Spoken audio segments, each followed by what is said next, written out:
est sans aucun doute le meilleur des hommes. Il est le premier et les autres sont derrière lui. Il est le prophète véridique, venu avec la vérité, la meilleure des créatures, et celui qui possède les plus grandes qualités morales et physiques, et il est le plus éloquent. Il a transmis le message, a accompli sa mission, fut dévoué pour la communauté, et livra pour Allah une lutte véridique jusqu'à sa mort. Qu'Allah le couvre de ses éloges, lui et ses proches, ainsi que ses compagnons et ceux qui les ont suivis en accomplissant le bien jusqu'au jour du jugement. Ceci dit, la plus véridique des paroles est le livre d'Allah, et les meilleurs enseignements sont ceux de Muhammad ibn Abdillah. Les pires des choses sont les innovations. Toute innovation n'est qu'hérésie, et toute hérésie mène en enfer. Dans la traduction des versets, il est dit « Vous qui avez cru, craignez Allah comme il le mérite, et demeurez-lui entièrement soumis jusqu'à la mort. » Chers musulmans, Allah choisit des messagers parmi les anges et parmi les hommes. Il a choisi Muhammad sallallahu alayhi wa sallam de la plus noble lignée. Il l'a honoré et privilégié au reste des hommes. Il a fait que ses enseignements soient la mesure de la noblesse. Il ne s'est ni égaré ni écarté du droit chemin. Il ne parle pas sous l'empire des passions, mais se contente de répéter ce qu'il reçoit de la révélation, transmise par un ange d'un pouvoir extraordinaire et d'une puissance prodigieuse qui lui est apparue. C'est par lui qu'Allah sauva l'humanité de l'obscurantisme du polythéisme, des ténèbres de l'ignorance, de la perte des valeurs et de la morale, de l'inversion de la saine nature, des divisions, des douleurs, des péchés et de la dissension. Il était soucieux que nous soyons bien guidés, soucieux de notre salut, soucieux de notre bonheur. Dans la traduction du verset, il est dit « Voilà que vous est venu un messager issu de vous, à la fois sensible à vos souffrances, désireux de vous voir embrasser la foi et plein de compassion et de miséricorde envers les croyants. » Abdullah ibn Amr radiyallahu anhu rapporte que le messager d'Allah sallallahu alayhi wa sallam récita le verset qui rapporte les paroles d'Ibrahim alayhi salam et dont la traduction du sens est « Celles-ci, Seigneur, ont provoqué l'égarement de bien des hommes. Quiconque suit ma voie est des miens. » Et dans la traduction du sens des paroles de Isa alayhi salam, si tu décides de les châtier, tu ne châtieras que tes serviteurs, et si tu décides de leur pardonner, tu le feras en vertu de ta toute-puissance et de ton infinie sagesse. Puis il leva les mains et s'exclama « Seigneur, Seigneur, je te supplie de sauver ma communauté. » Et il se mit ensuite à pleurer. Allah dit alors « Ô Jibril, va auprès de Mohammed et dis-lui « Nous te réjouirons à propos de ta communauté et ne t'attristerons pas. » Rapporté par Muslim. Par sollicitude pour sa communauté, il leur a gardé l'invocation qui lui était réservée pour le jour où l'homme fuira son propre frère, de même que sa mère et son père, mais aussi sa compagne et ses enfants, et où chacun sera suffisamment préoccupé par son sort. Abu Huraira radiyallahu anhu rapporte que le messager d'Allah sallallahu alayhi wa sallam a dit « Chaque prophète possède une invocation exaucée, et j'ai gardé la mienne pour intercéder en faveur de ma communauté. Elle englobera tous ceux qui sont morts sans attribuer d'associé à Allah. » Ce hadith est rapporté par At-Tirmidhi. Allah le Très-Haut nous a ordonné de récompenser ceux qui sont bons envers nous. Dans la traduction du sens des versets, il est dit « Y aurait-il d'autres récompenses pour ceux qui font le bien que le bien envers eux ?»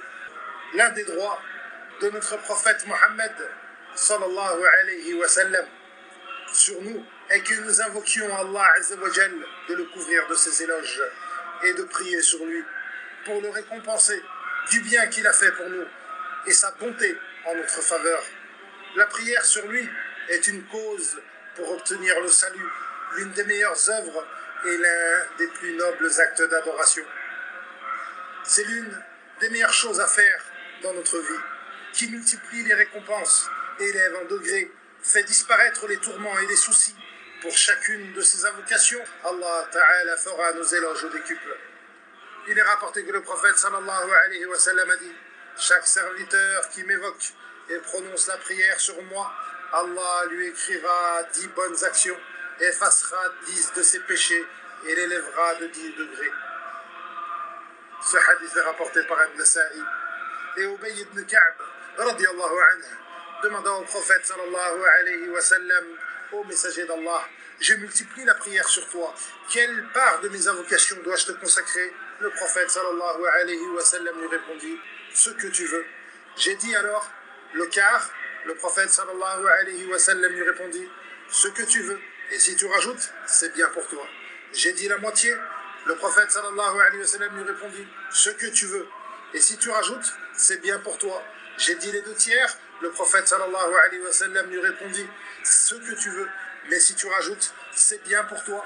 J'ai alors dit, je te consacre toutes mes invocations. Le prophète sallallahu alayhi wa sallam lui a répondu, alors, ainsi, tu seras débarrassé de tes tourments et tes péchés seront pardonnés.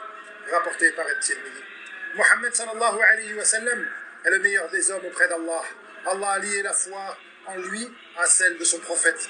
L'obéissance à son messager à la sienne, son amour au sien et son évocation à la sienne. Le témoignage de l'unicité d'Allah est le symbole de l'islam. Le principe de la foi, la clé de la sécurité et la formule qui retentit chaque jour pendant l'adhan. Je témoigne que nul n'est digne d'être adoré en dehors d'Allah et que Mohammed est le messager d'Allah. Aucun de ces deux témoignages n'est valable s'il est dissocié du second. C'est un devoir envers lui, imposé par notre religion et par le droit qu'il a sur nous, par le souci de notre salut qu'il possédait, que nous remplissions les cœurs d'amour, de respect, de considération, d'estime pour lui et de suivi de sa sunna et de sa voie. La prière sur lui est un signe de l'amour qu'on lui porte, un devoir envers lui, une sunna primordiale qu'il nous a enseignée et un acte d'obéissance envers Allah. Dans la traduction des versets, il est dit, vous qui avez cru, faites les éloges du prophète et invoquez Allah pour qu'il le couvre de son salut.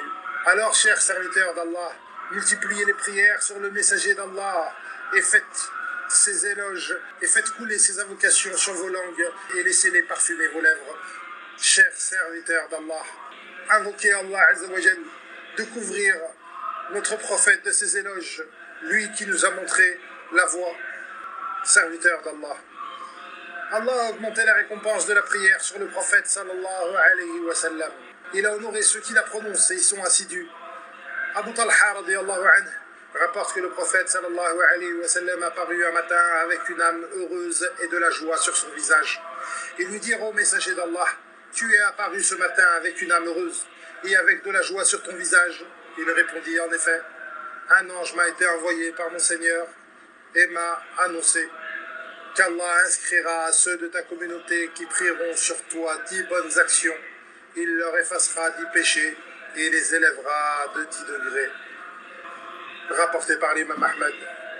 Et d'après Abu Huraira radiyallahu anhu, le messager d'Allah sallallahu alayhi wa sallam a dit, le plus en droit de sa filia, moi, le jour du jugement, sera celui qui faisait le plus de prières sur moi. Rapporté par Ibn Hibban. Faites donc revivre les cœurs, ô serviteurs d'Allah, en l'évoquant, et faites la prière sur lui, comme il vous l'a ordonné, pour suivre sa sunna, pour vous acquitter de son droit sur vous, et pour la place qu'il a auprès d'Allah, par considération à son égard, par amour et respect pour son messager, et afin d'augmenter votre récompense et d'expier vos péchés. Dans la traduction des versets, il est dit, Allah et ses anges font les éloges du prophète. Ô vous qui croyez, faites ces éloges et invoquez Allah de le couvrir de son salut. Qu'Allah bénisse pour vous et moi le noble Coran et qu'il me rende utile ce qu'il renferme comme noble sagesse et sage rappel. Je prononce ces paroles et implore le pardon d'Allah. Implorez donc son pardon. Il est celui qui pardonne et le miséricordieux.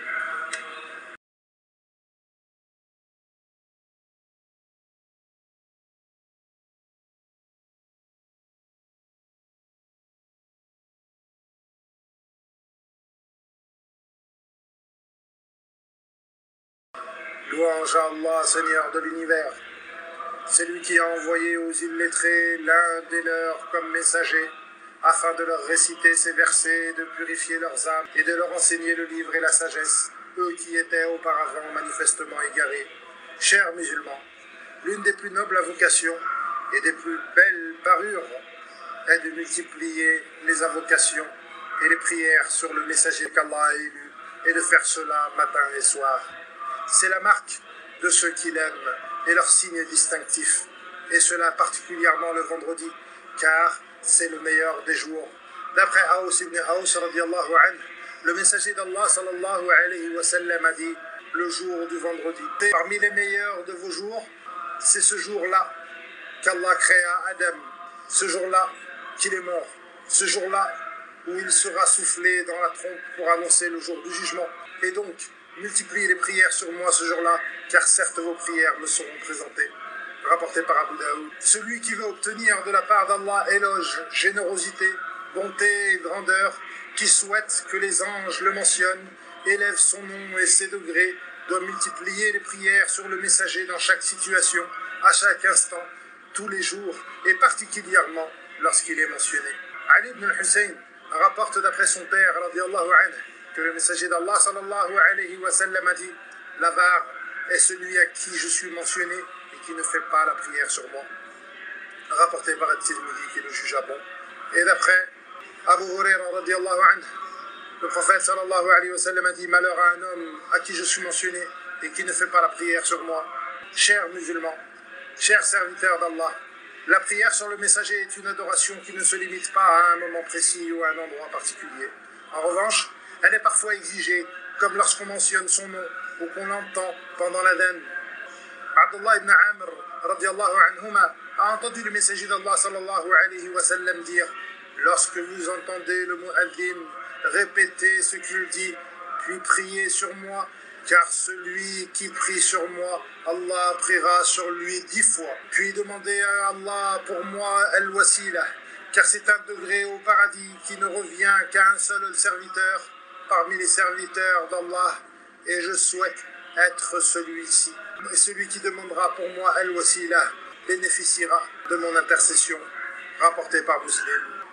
La prière sur le messager d'Allah sallallahu alayhi wa sallam est particulièrement requise à diverses occasions, comme le dernier tashahhud de la prière, en entrant ou en sortant de la mosquée, lorsqu'on invoque Allah, quand on est accablé de tourments, en se réunissant entre les takbirs prononcés pendant l'Aïd, ou lorsqu'on répond à l'adhan, mais aussi à d'autres moments mentionnés dans les textes.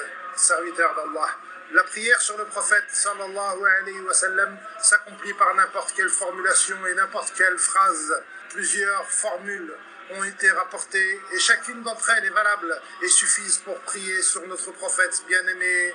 Abu Mas'ud al-Ansari radiyallahu anhu rapporte: le prophète sallallahu alayhi wa sallam est venu alors que nous nous trouvions chez Sa'd ibn Ubadah.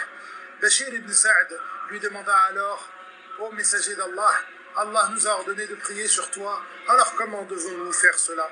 Le prophète sallallahu alayhi wa sallam se tut un instant, au point que nous avons espéré qu'il ne lui ait jamais posé cette question. Puis le messager d'Allah sallallahu alayhi wa sallam dit: dites, Seigneur, salli ala Muhammad, couvre de tes éloges Muhammad et ses proches, comme tu as couvert de tes éloges Ibrahim et ses proches. Tu es certes louable et glorieux. Ô Seigneur, couvre Mohammed et ses proches de tes bénédictions, comme tu as couvert Ibrahim et ses proches de tes bénédictions. Tu es certes louable et glorieux. Ce hadith est rapporté par Muslim.